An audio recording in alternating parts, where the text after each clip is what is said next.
이 아침 가운데 금방 읽었던 말씀 데살로니가전서 5장 18절의 말씀을 통해서 범사에 감사합시다 라는 제목으로 함께 은혜를 나눕시다.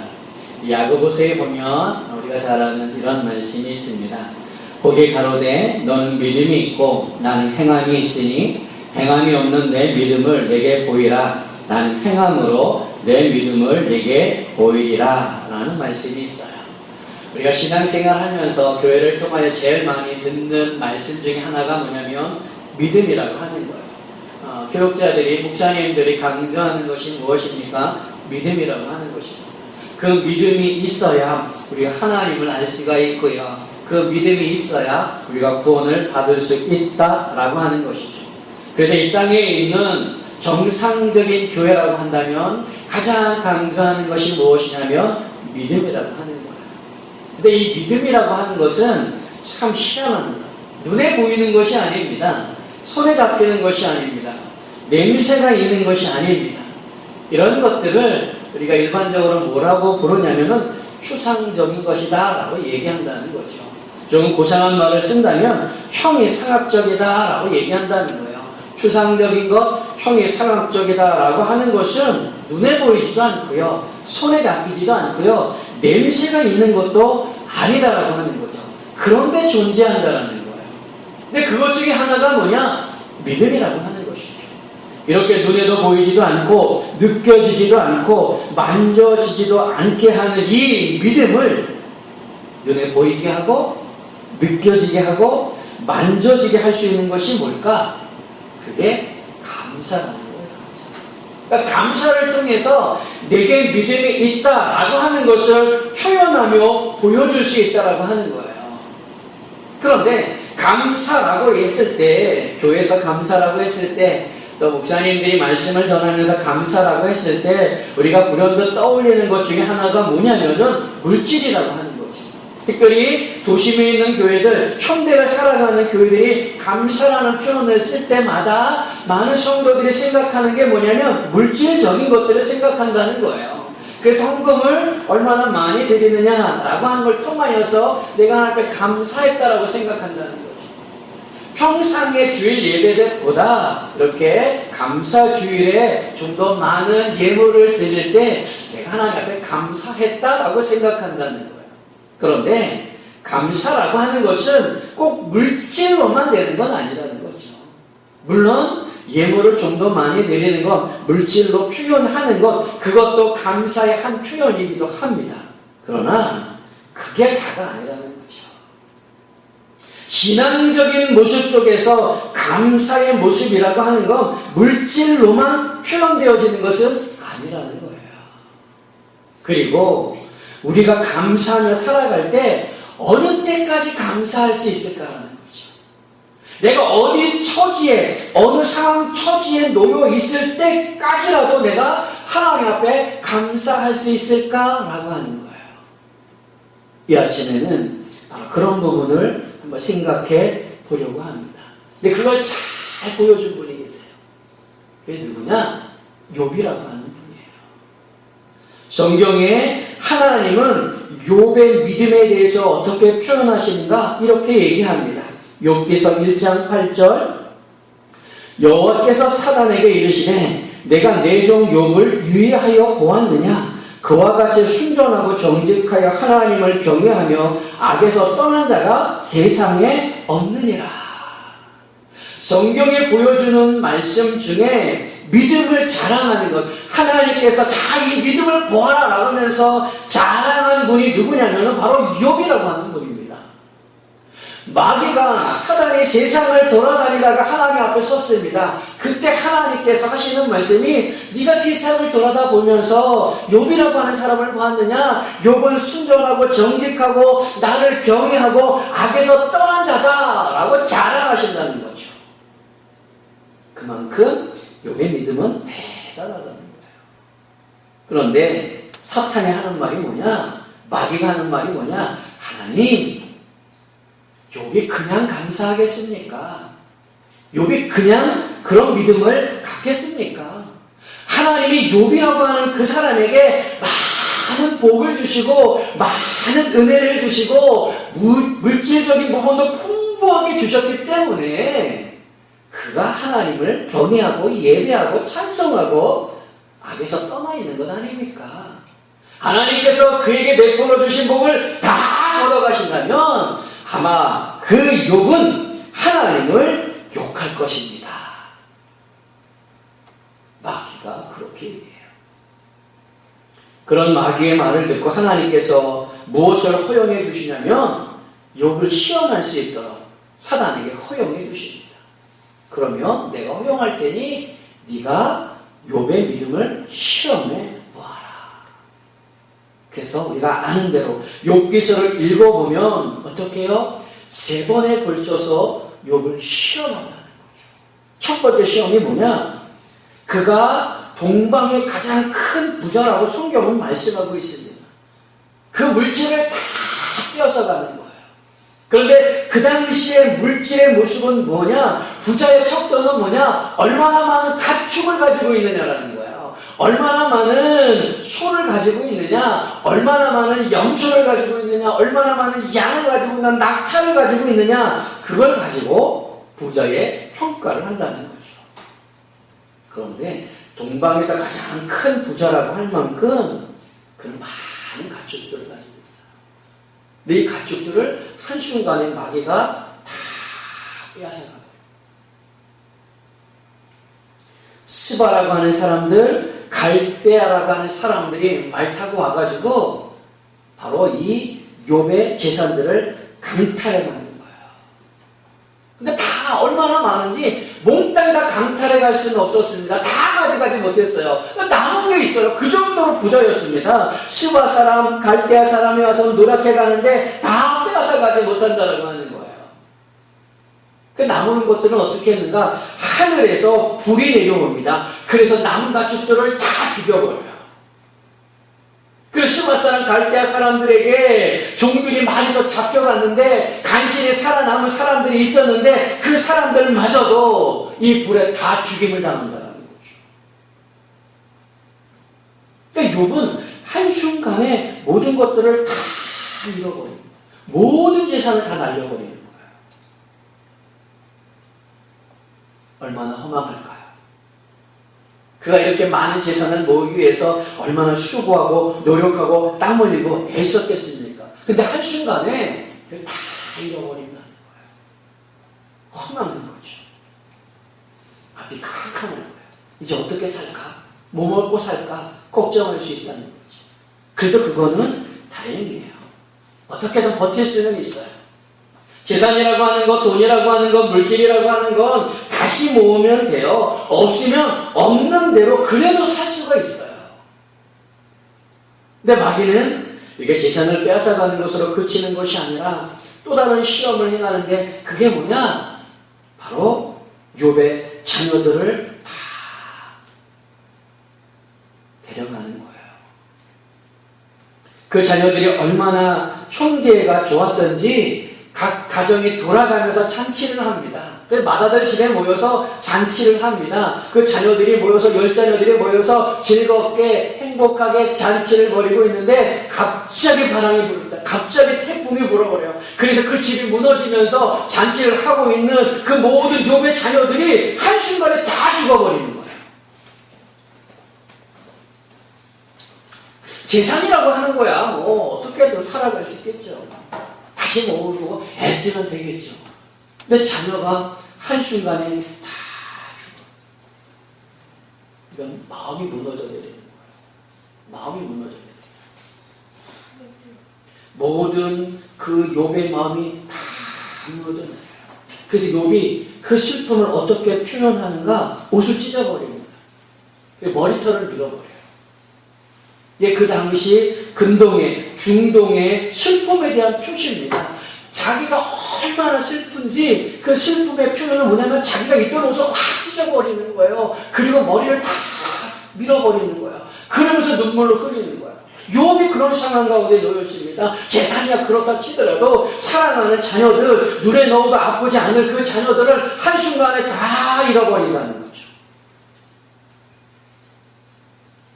완전 절망 중에 절망이에요. 근데 그게 또 끝이 아니에요. 사단이 세 번째 시험하는 것이 무엇입니까? 욥이 병에 걸립니다. 악창이라고 하는 병에 걸려요. 이 악창이 뭐냐? 몸에서 종기가 나고 고름이 터져나고, 근데 이게 굉장히 막 간지러운 거예요.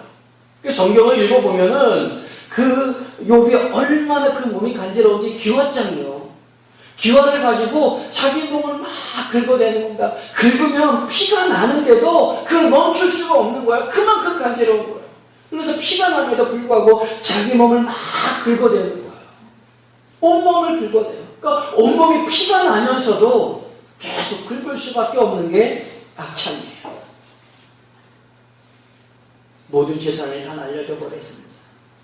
사랑하는 자녀들이 다 죽어버렸습니다. 자기 몸에 악창이라고 하는 몹쓸병에 걸렸습니다. 이건 끝이죠. 인생의 끝이죠. 그 모습을 보고 욥의 아내가 뭐라 그랬냐면 이렇게 표현, 차라리 하나님을 욕하고 죽어라. 네가 그렇게 하나님을 사랑한다 그러고 네가 그렇게 하나님 앞에 예배한다고 했는데 네 꼴이 지금 뭐냐? 이 꼴이 지금 뭐냐? 차라리 하나님을 욕하고 죽어라. 이런 표현까지 썼어요. 이런 모든 상황 속에서 욥이 보여준 모습이 있습니다. 그 모습을 제가 읽어볼게요. 욥기서 1장 20절서부터 22절. 욥이 일어나 겉옷을 찢고 머리털을 밀고 땅에 엎드려 경배하며 가로되 내가 모태에서 적신이 나옵사온즉 또한 적신이 그리로 돌아가올지라. 주신 자도 여호와시오 취하신 자도 여호와시오니 여호와의 이름이 찬송을 받으실지로다 하고 이 모든 일에 욥이 범죄하지 아니하고 하나님을 향하여 어리석게 원망하지 아니하니라.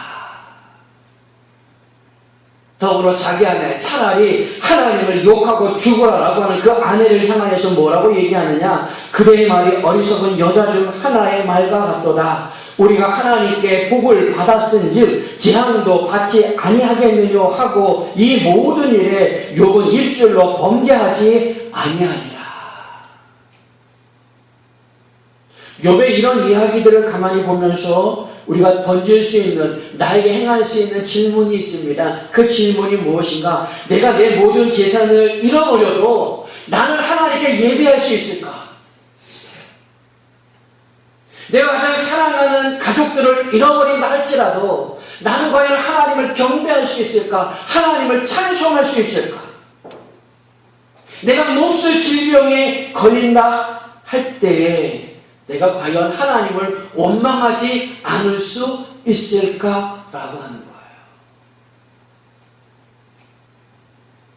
과연 우리가 그런 상황 속에 빠진다면 과연 어떻게 할까? 제가 참으로 존경하는 전에 교회에서 모셨던 그 목사님이 예전에 따님이 많이 아팠습니다. 수술을 하는데 그 아기 때문에 임신해서 수술을 하는데 병원에서 하는 얘기는 뭐냐면 둘 중에 하나를 포기해야 한다는 거예요. 아기를 포기하든 따님을 포기하든 둘 중에 하나를 포기해야 합니다 라고 하는 거였습니다. 그런데 목사님은 아닙니다 라고 하는 거고 따님 역시도 뭐냐? 아닙니다 라는 거예요. 수술해 주십시오. 죽고 사는 것은 하나님의 일입니다 라는 거예요. 목사님이 며칠 동안 금식하면서 기도하셨는데 기도의 내용이 뭐냐? 하나님 제발 살려주십시오. 제발 살려주십시오. 뱃속의 아기도 살려주시고 내 딸도 좀 살려주십시오. 그러면서 목사님이 하셨던 기도가 뭐냐면 하나님 제가 목사인데요. 하나님 일을 한다고 여기까지 왔는데 혹 잘못되면 어떻게 합니까? 목사가 무슨 말을 할 수 있겠습니까? 하나님 제발 좀 살려주십시오.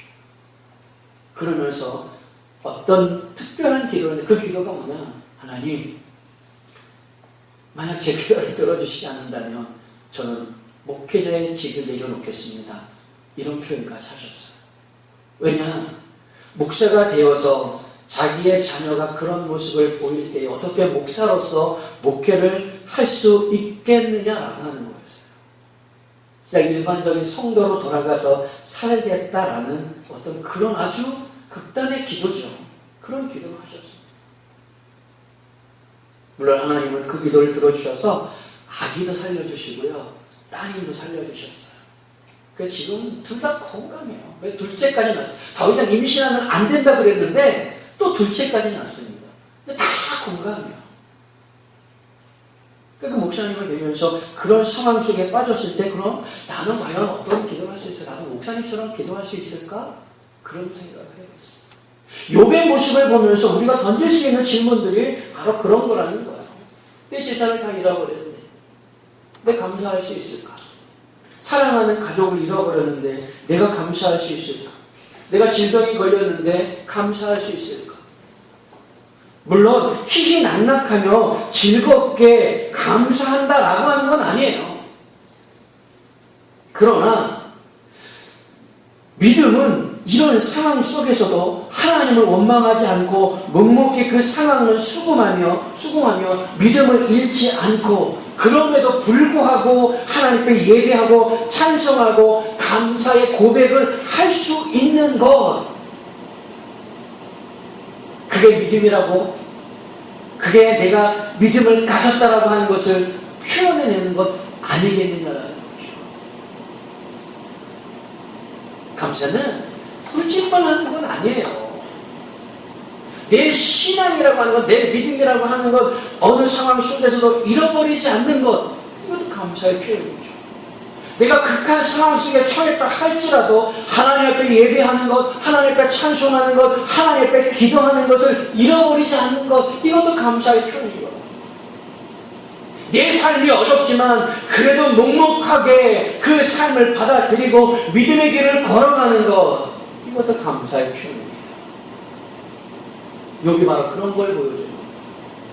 다 잃어버렸잖아요. 다 잃어버렸잖아요. 그런데도 결코 그 입술을 통하여서 하나님을 원망하지 않아요. 그 상황 속에서 어떻게 해요? 엎드려 경배합니다. 하나님을 찬송한다. 이게 감사의 표현이에요. 하나님이 원하시는 믿음의 모습, 감사의 모습이 이런 모습 아니겠습니까? 그런데 정말 욥이 위대한 믿음을 가졌다라고 하는 모습은 이것만 아니라는 거죠. 또 하나의 모습은 뭐냐면 하나님의 침묵하고 계심에도 불구하고 감사하고 있다는 거예요. 욥이 이런 상황을 당했을 때 친구들이 그 소식을 들었습니다. 그래서 욥을 찾아왔어요. 그래서 위로한다고 위로합니다. 그러면서 하는 말이 뭐냐? 욥아, 잘 생각해봐. 네가 그냥 이런 일들을 당하지는 않을 거야. 잘 생각해봐. 네가 하나님 앞에 분명히 무언가 잘못한 게 있을 거야. 네가 하나님 앞에 뭔가 범죄한 것이 있을 거야. 죄를 지은 것이 있을 거야. 그것을 잘 생각해봐. 그리고 회개해. 친구들의 위로가 바로 그런 거였어요. 그때 욥의 말이 뭐냐? 아니다. 난 하나님 앞에 정직해. 난 하나님 앞에 순전해. 난 하나님 앞에 죄를 지은 것이 없어 라고 말한다는 거예요. 욥기서의 내용을 가만히 살펴보면 이 얘기가 계속 주고받는 겁니다. 친구들이 4명이 등장합니다. 한 명씩 이야기하고 욥이 대답하고 이야기하고 욥이 대답하고 이 내용이 대부분이에요. 근데 친구들의 요점은 뭐냐면 회개하라는 거예요. 근데 욥의 대답은 뭐냐면 아니다라는 겁니다. 나는 정직하다. 나는 순전하다라는 거예요. 근데 문제는 뭐냐면 그런 상황 속에서도 하나님은요 침묵하신다는 거예요. 아무 대답 안 하신다는 거예요. 아무 말씀 안 하신다는 거예요. 그때 하나님께서 나타나셔서 욥에게 하시게 말씀하시기를, 욥아, 친구들이 잘못됐다. 욥아, 네가 당하는 건 네 믿음을 시험하기 위한 거다. 뭔가 하나님의 대꾸를 해주시고 뭔가 반응을 해주시고 무언가 말씀해 주셨다면은 그래도 욥이 위로를 받겠죠. 그리고 긴 시간 동안 하나님 침묵하셔요.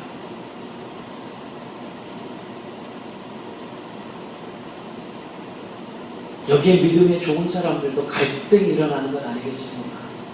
아무리 믿음이 좋아도 하나님이 침묵하신다면 갈등할 수밖에 없어요. 우리가 잘 아는 아브라함을 생각해 보십시오. 하나님께서 아브라함에게 자녀를 약속해 주셨습니다. 근데 10년이 지나도 아무 일이 없어요. 자녀에 대한 낌새가 없습니다. 그래서 그가 한 일이 뭡니까? 이스마엘을 얻게 되어지는 거예요. 우리가 잘 아는 믿음의 조상 아브라함조차도 하나님께서 그 약속에 대한 침묵하실 때 약속에 대한 부분들을 뭔가 분명하게 보여주시지 않을 때 그는 그의 생각대로 그의 계획대로 이스마엘을 얻게 되어지는 이스마엘을 갖는 일들을 행한다라는 거예요. 어떻게 보면 이것이 일반적인 사람들의 모습이었는지 모릅니다. 근데 욥은 그 침묵 속에서도 뭐라 그러느냐? 하나님을 향한 믿음은 잃어버리지 않는다. 그러면서 그의 표현이 뭐냐? 친구들의 그 말씀 가운데, 말 가운데 그가 대꾸하면서 그의 욥의 표현이 뭐냐면 이런 표현을 씁니다. 우리가 잘 아는 말씀인데 나의 가는 길을 오직 그가 아시나니 그가 나를 단련하신 후에는 내가 순금같이 나오리라. 이 모든 것은 분명히 하나님이 뜻이 있으실 거야. 이것으로 나를 단련하셔서 나를 순금처럼 세우게 하실 거야. 물론 그 이후에 하나님이 욥과 대화를 해주십니다. 욥아, 하늘의 별을 봐라, 바다를 봐라. 큰 짐승들을 말씀하시면서 큰 짐승들을 봐라, 땅을 봐라. 내가 하늘을 만들 때, 내가 땅을 만들 때, 이 짐승들을 만들 때 너 있었느냐?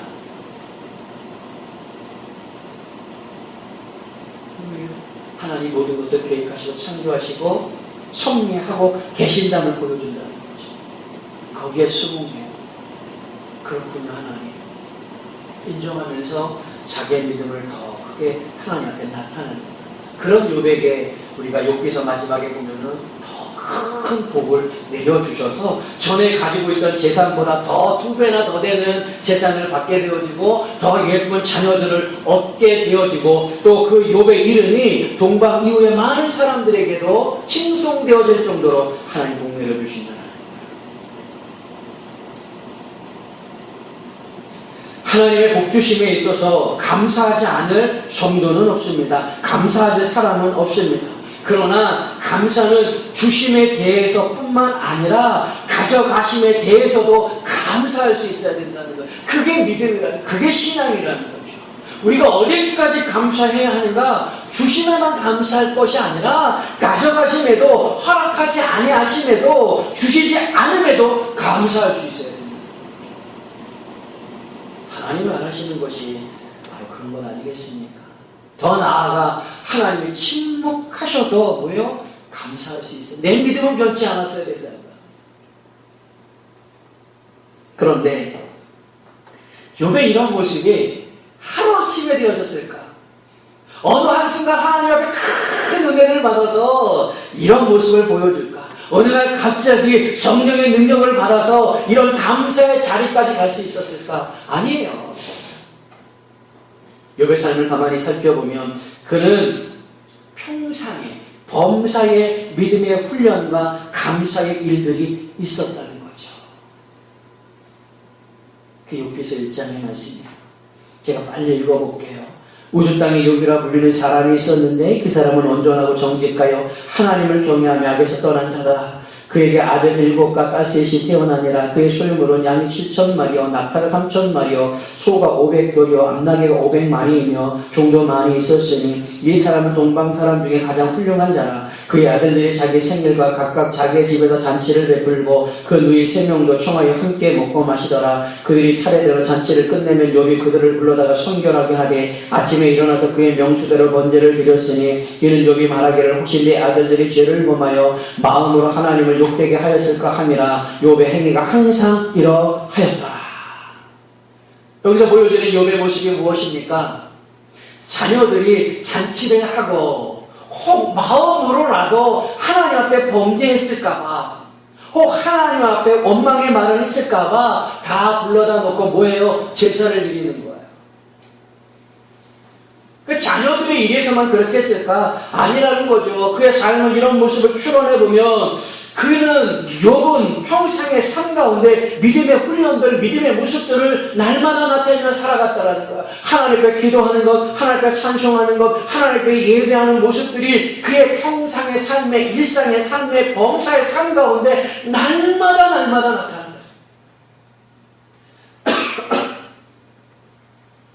그런 욥의 삶을 오늘 본문의 말씀에 비추어 본다면 무엇입니까? 범사에 감사하라고 하는 거죠. 한마디로 욥의 삶은 범사에 감사하는 삶이 있었기 때문에 이런 악한 상황 속에서도 믿음을 저버리지 아니하고 하나님을 원망하지 아니하고 예배하며 찬송하며 감사하며 입술로 범죄하지 않았다라는 거죠. 주신 것에 대해서만 감사하고 일상의 삶 가운데서 감사하지 못한다면 내게 어려운 상황이 닥칠 때 어떻게 감사할 수 있겠어요? 우리가 하루하루를 살아가면서 내게 주신 작은 부분에 감사하고 일생의 삶에 감사하고 오늘 내가 눈을 뜬 것에 감사하고 오늘 내가 숨을 쉬는 것에 감사하고 사랑하는 가족이 있는 것, 사랑하는 아내가 있는 것, 오늘도 내가 편안하게 잠자리에 누울 수 있는 것, 내가 일할 수 있는 직장이 있는 것, 내가 무언가 할 수 있는 건강이 있는 것, 내가 움직일 수 있는 무엇이 있는 것, 그 모든 작은 부분 일상의 삶 가운데서 범사의 일 속에서 감사할 때 어려운 일들이 닥쳐도 감사의 자리 가운데 나갈 수 있고 예배의 자리 가운데 있을 수 있고 찬양의 자리 가운데 있을 수 있다는 거죠. 그러므로 일상 속에서도 우리가 감사할 때 필요한 것이 뭐냐? 기도하는 것, 말씀을 가까이 하는 것, 하나님께 예배하는 것, 이런 거예요. 기도할 때 감사할 수 있는 거 아니겠어요? 말씀을 묵상할 때 감사할 수 있는 것 아니겠습니까?